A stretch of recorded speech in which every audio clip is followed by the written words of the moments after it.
And good morning.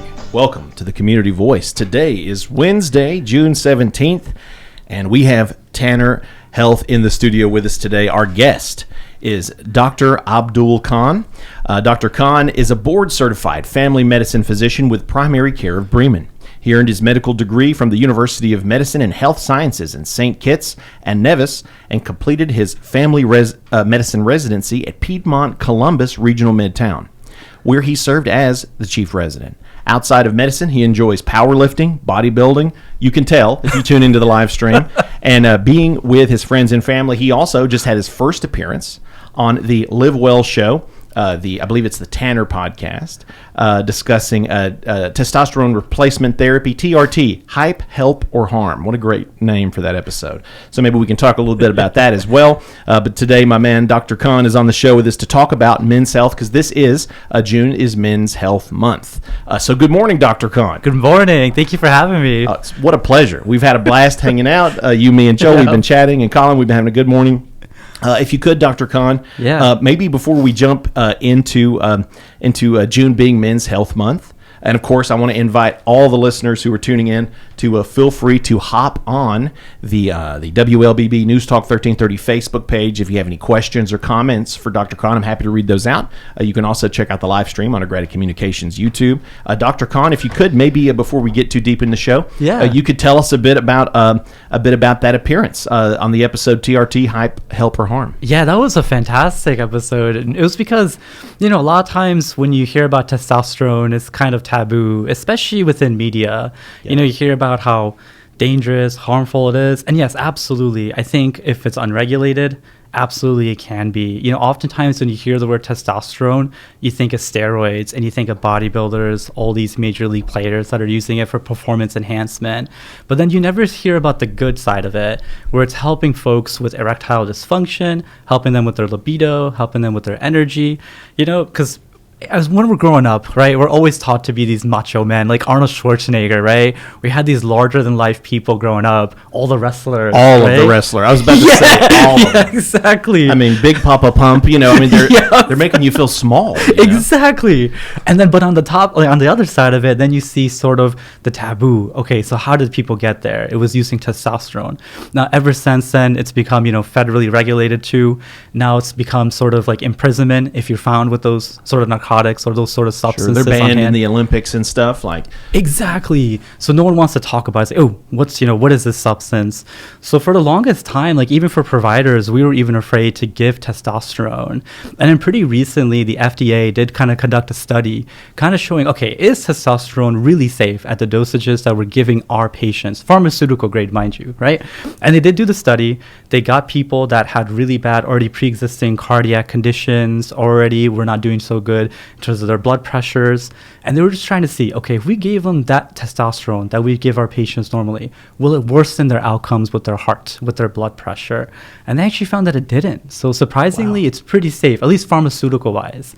Now, where it becomes really gray is when people get it from the black market, off online, right? Then it becomes juice or whatever they call it, it's unregulated, no third-party testing. You don't need that. Exactly. And all that stuff, most of it is basically they use those testosterones for animals to bulk them up. Oh, wow. And so that's why you see all these, pro bodybuilders, all these major league players, when they use it, they're just larger than life, right?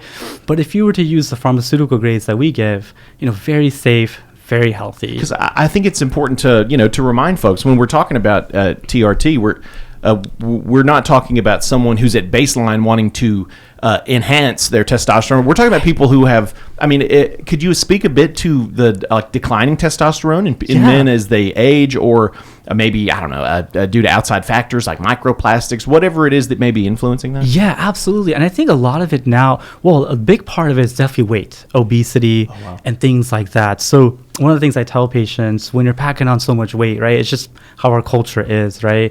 Getting up to 300 plus pounds, there becomes an imbalance where your body looks at all the fat and says, hey, you have all this fat here. What do I need to make testosterone? I need fat, right? but you're a male. You already have so much testosterone to begin with, right? Let me start making estrogen because you don't have enough of that. Yeah. See, and then that's where men that are a bit larger start to get what's called like the man boobs, the gynecomastia. I know all about them. Right. Yeah. Prolactin. Yeah, exactly. I know all about Exactly. So getting you ready for pregnancy right now. Yeah, exactly. Exactly. You're going to see me running down the road in like 5 minutes. I'm going to be lifting weights before you can pull out.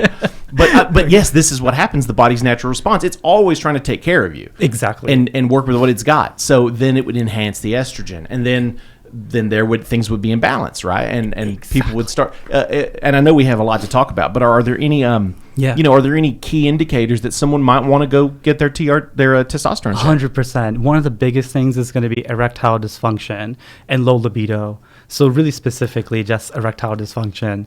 That's really when you really should go. And fatigue, general fatigue. You're just noticing, hey, I'm kind of working a lot. I'm getting good sleep. I'm still getting decent nutrition, but I'm absolutely exhausted. And I am having trouble losing weight too.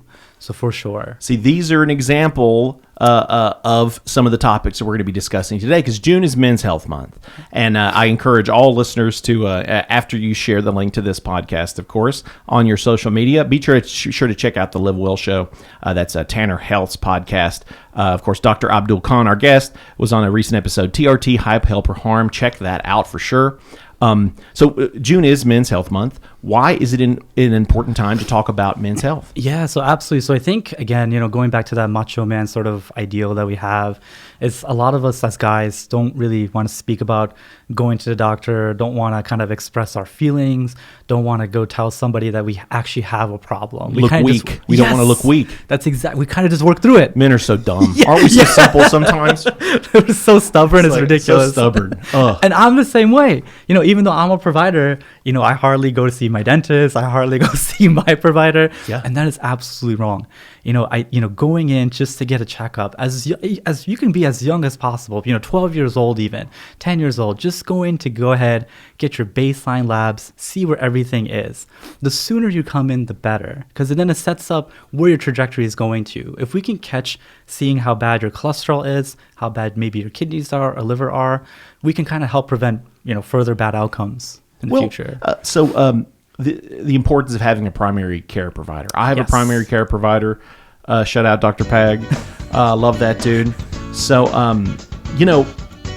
I can see that there is, of course, there's it's good to have that if at all possible. Why is it important to have a primary care provider, and how often should you be seeing them? Yeah, that's a great question. So I think it's always good to have somebody to go ahead and talk to. I know we have all of our friends, people that we go to when we get into big trouble, problems going on within our minds, anxiety, depression, all that.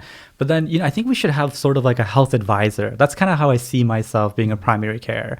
Okay, so going to someone to ask them about supplements, someone to go to them, ask them about the medicines they're using, kind of the hype or the word on the street. Is it true, right? That's always good to have. But in terms of how often should you see a primary care physician, so it varies. I will say if you're generally healthy, not on any medicines, have really great labs, really have no problems, no signs or symptoms, maybe once or twice a year.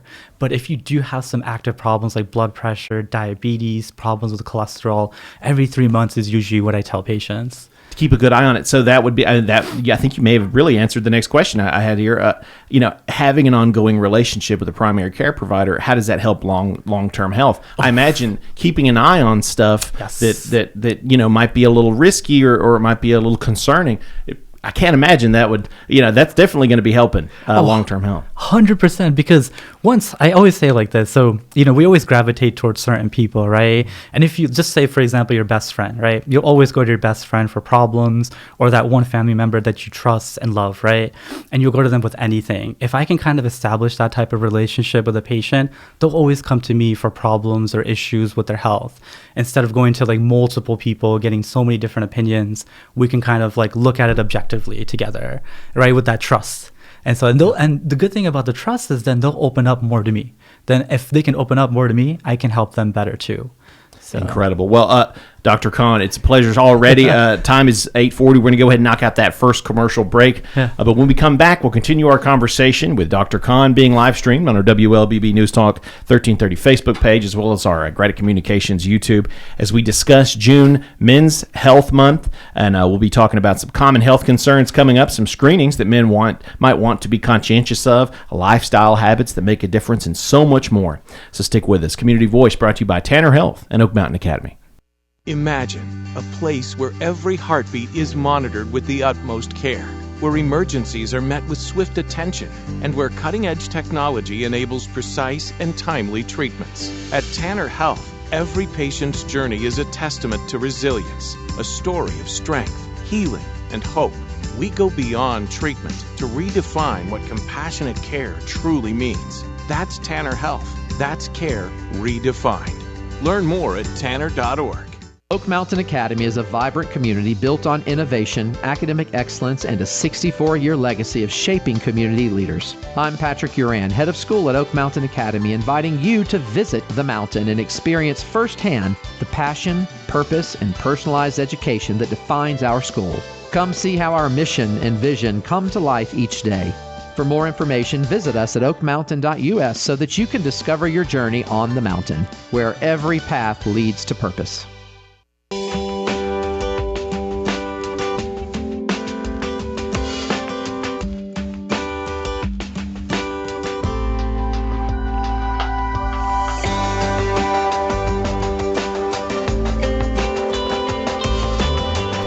And we're back to Community Voice, having a great time in the studio with Dr. Abdul Khan. It's been a pleasure thus far. If you're just tuning in, be sure to check out the full podcast of this episode, which will be uploaded to the station's website, as well as GretaCommunications.com. We'll also have the live stream currently going on our WLBB News Talk 1330 Facebook page. If you have any questions or comments for Dr. Khan as we discuss Men's Health Month, feel free to hop in the chat. Of course, we also have the live stream on our Greta Communications YouTube page. So I'm saying all of these so you may be encouraged to copy that link, share it on your social media, and spread the good word to the males in your life about the importance of some of the screenings and lifestyle habits that we're going to be talking about today. So we just had a chance to talk a bit about the importance of having a primary care provider that goes such a long way, in terms of prevention, early detection, and maintaining overall wellness. Maybe we can talk about some common health concerns. We've touched on a few, but what are some of the biggest health concerns affecting men today? Yeah, absolutely. So one is definitely fatigue, and certainly getting the evaluation for fatigue. We were saying testosterone, thyroid, electrolytes, getting a whole basically blood panel to see what could be causing that fatigue. Sometimes it could be an autoimmune problem too. So it could be a little bit more insidious, but not just kind of brushing it off as like, oh, I'm just tired just because I work a lot. Maybe you have sleep apnea. So when you sleep, you kind of wake up choking.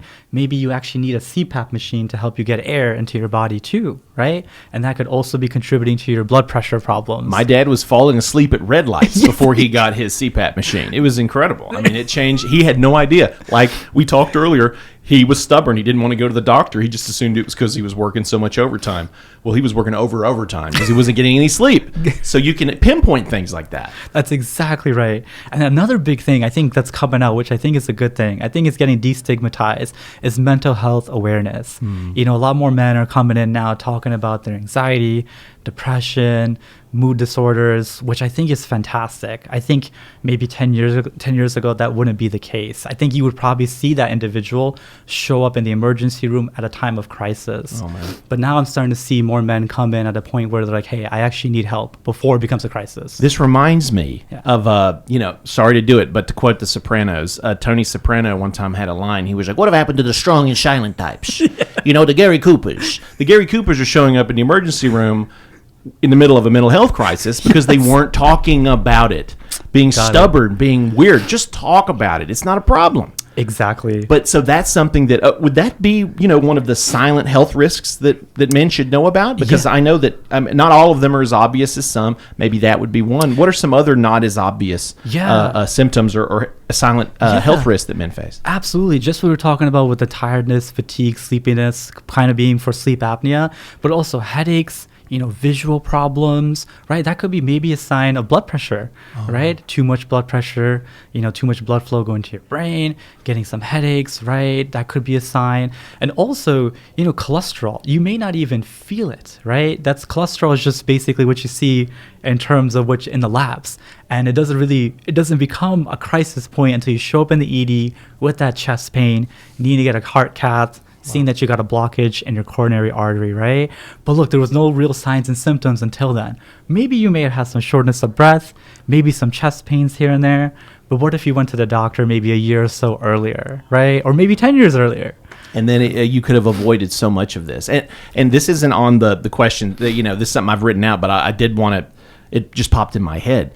Statins. Yes. I know a lot of men. I'm on a rosuvastatin. Yes. And my cholesterol's been tremendous, and I've changed lifestyle habits and tried to Yes. bring it down. In addition to that, but I know a lot of guys that I talk to, they're afraid of statins. Should they be, or is there? Okay, please fill folks in on that. I think a lot of folks are definitely get afraid with the muscle pains that are associated with it, the pains in their bones, right?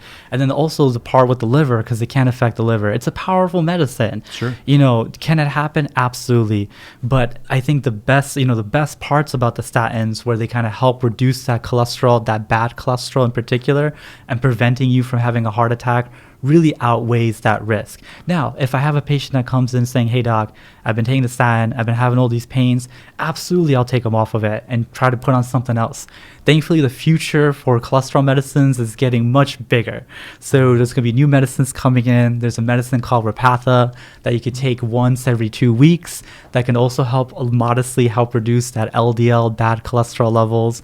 So it's definitely, opening up for sure. But the best side effects of that statin medicine, where overall it kind of helps reduce, in terms of inflammation, completely reduces that throughout the body, has been shown to really prolong life. Oh, and I'm not asking for my personal needs or anything, but what's the name of that medicine again? Repatha, yeah. I have to keep that in mind. Repatha. Absolutely, yeah. Well, we're talking about, heart issues and whatnot, and cholesterol. How important is family history when assessing a man's health risks? Huge. Now we're starting to find out that a lot of the bad cholesterol really is genetics based. There's only so much you could do in terms of a lifestyle point of view. Even from personally with some of my patients, I have marathon runners with some absolutely terrible cholesterol, and they have family history of men sort of dropping dead in their 50s, and it's not even their fault. They're doing everything, they're running, right, they're doing the dieting, but still their cholesterol is bad. It's basically their liver is producing that bad cholesterol, and that's where these medicines like the Crestor, Repatha will help reduce it. A lot of studies are showing now, if we can reduce that bad cholesterol early on in your life, early as in the 20s or even 30s now, that changes your trajectory completely from having a heart attack. Once you have a heart attack, your heart gets weak. I got to put on more medicines on top of that, right? Then you get problems where you get more short of breath. So trying to prevent that from happening is really key. How can I convince you of taking a medicine where you won't feel the immediate effects of it, right? If I were to give you like a benzo or an opioid, you would feel those effects right away. But a statin, I'm trying to give you kind of like a promise, not a promise, but a trust in this medicine that will protect you in the future, right? And that's hard to convince folks. Sure, because we're discussing men and some of men's foibles. We have a little patience sometimes, and we feel silly, like, I don't feel nothing. Yeah. Trust it. Trust the process. Right. Recommended screenings and preventative care. Well, you and I touched on a bit of these. In addition to seeing your primary health care provider, what are some screenings that men should be getting on a regular basis? The biggest things, absolutely getting a colonoscopy, typically around the age of 45, mammograms, absolutely getting mammograms. Though these are big things, cervical cancer screenings as well. So now that they're seeing that, at least with the colon, it's becoming the leading cause of cancers in younger patients. So it's on the rise, and I think everybody should absolutely go ahead and get the colonoscopies. I think the worst case scenario, and I can recall quite a few times where I was admitting patients into the hospital, that I remember a patient comes in saying, hey doc, I've been having night sweats, I've been losing weight. The patient is in their 70s.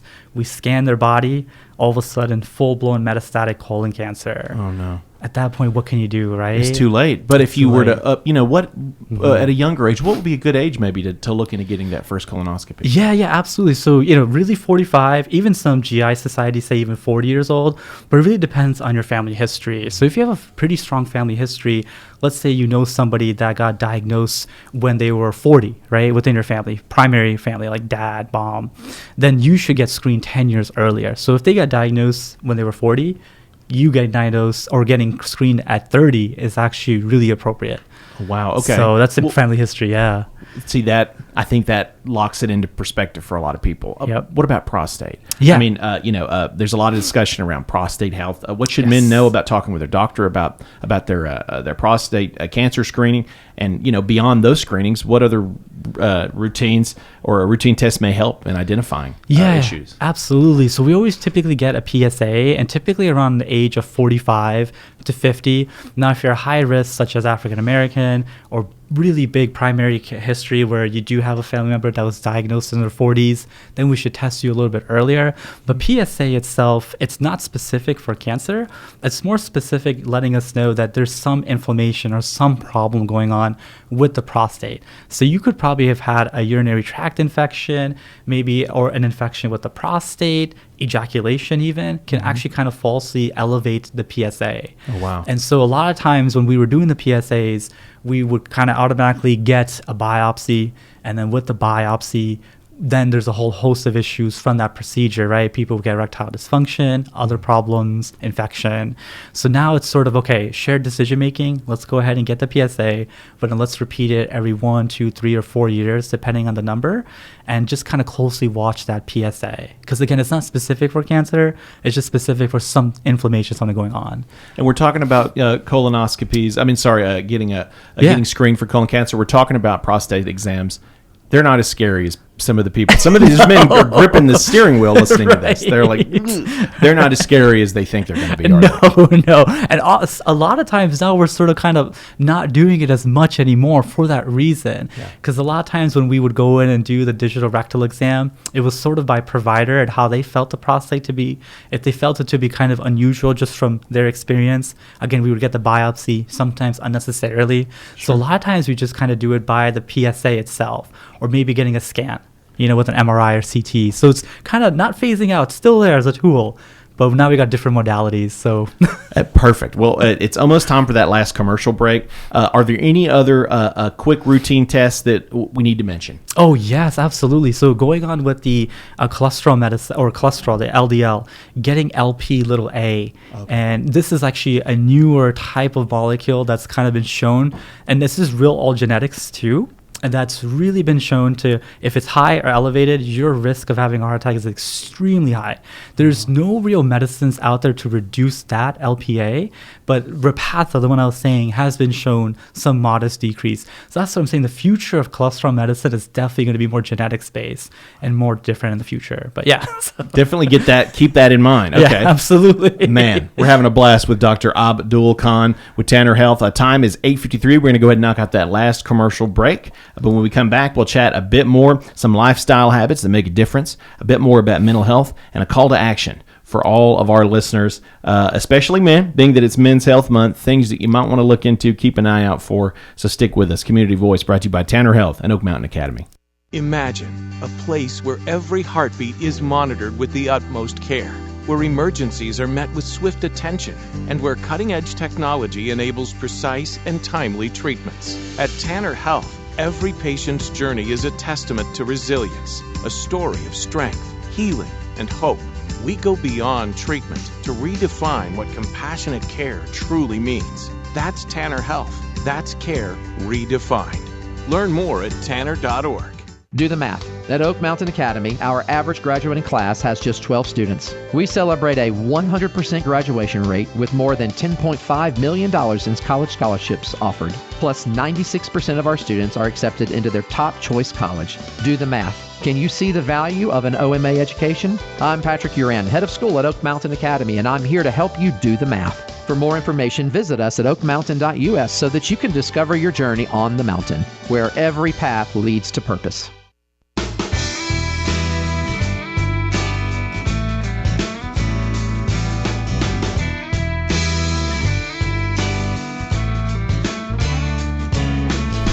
And good morning. Welcome back to the Community Voice.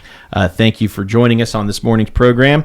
Again, June is Men's Health Month, and we have had Dr. Abdul Khan, an absolute joy, in the studio, board-certified family medicine physician with Primary Care of Bremen.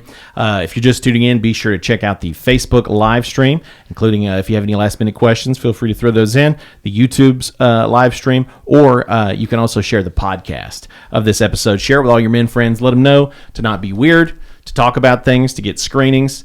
It's not embarrassing. Go get things checked out until you don't want to be in your 80s and find out that something's out of control, so you want to be able to stay on top of it.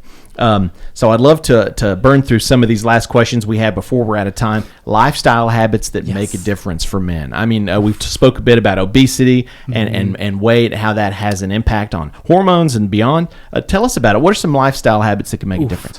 One of the best things we found is walking, literally walking. So 10 minutes of walking right after eating. So I know if you've heard the saying like, hey, don't exercise right after eating. And I certainly do agree, but this is just walking, right after you're done eating, don't go lay down as we all do, right? Take a nap. So throw on Downton Abbey. Exactly. Oh man, I feel you. So I tell all patients, hey, just get up. You can just be in the home. You can just do it around the kitchen. Walk for 10 minutes. That's been shown to reduce sugars, sometimes just as good as giving yourself insulin, which is pretty powerful. So exercise and of course nutrition and sleep. I can't imagine that you can get very far without those. Oh my gosh. So, I got to give this to Dr. Parrish, who's one of my colleagues, over at the Primary Care Clinic of Bremen. But, he's a really big proponent of the Mediterranean diet, and I am as well. That's the only real diet that's been shown to reduce cardiovascular risk, been shown to reduce cholesterol, sugars, your weight, really overall make you feel lighter, better. So, and that, sort of diet just focuses mainly on poultry, doing fish as your protein, and then just vegetables as well. Excellent. So it's a really great diet. If there was anything I was going to recommend, that would be it. But the biggest bang for your buck is always going to be portion control. So I always tell patients too, hey, try to get a smaller plate. When you get a smaller plate, you kind of stack more on top of it, and then it tricks your mind into thinking, oh, I actually got more than I actually do. And it actually does work. So that's fantastic. Well, we only have about 3 minutes left. Sure. I'm making notes. Trust me, I'm learning here because I'm writing down the Mediterranean diet. I got all these. I got ricotta over here, little a. Yes. Call to actions. For folks that are tuning in, if listeners can take one message away from today's conversation, what should it be? Absolutely. Go see a provider, go talk to your family and friends, just look around your community and go to a provider that you feel that you can go talk to and just talk to them about your problems. That's what we're here for. That's what all providers are here for. So just go open up and you'll be surprised at what problems or things you'll find. Excellent. And, how can someone get started if they don't currently have a primary care provider? Yeah, absolutely. So I'm going to do a shameless plug-in. So one is I'm definitely one of the newer docs. I'm over at the Primary Care Clinic of Bremen in Bremen, Georgia. You can most certainly see me, my colleagues, Dr. Amy Eubanks, Dr. Will Parrish, and then also our awesome PA, Amy Merrill. But obviously any Tanner primary care or anywhere that's near you, if you're in Douglasville, just any place that's close to you, go ahead and go. Well, please tell Dr. Amy Eubanks that I love her. I love her. I mean, she plays bass. It's the coolest thing I've ever seen. A rock star. She's such a rock star. So they can reach out to you guys. Just want to let folks know, Men's Health Month is a great reminder that preventative care matters, establishing a relationship with your primary care provider, staying up to date on screenings, and making healthy lifestyle choices, and talking about any mental health issues you have with your professionals. Don't be embarrassed. Talk to them because it's okay to have problems. In fact, it's very manly and very, very macho to face issues and problems head on. Don't be a chicken about it. If you want to hear more from Dr. Khan, again, visit tanner.org/podcast. Listen to the newest episode of the Live Well Show where we talk. Dr. Khan talks about TRT, testosterone replacement therapy. It's very informative. Go check that out. And of course, for more information about primary care services and to find a primary care provider, visit www.tanner.org/primary care. Dr. Khan, what a blast, bro. Thank you for coming on. Absolute pleasure. Thank you for having me. Of course. Promise you'll come back on? Absolutely. I'd love to. Awesome. Well, I look forward to it then. And thank you to everyone who tuned in with us. Go get your screenings. Talk about issues if you have them. And we'll see you next time.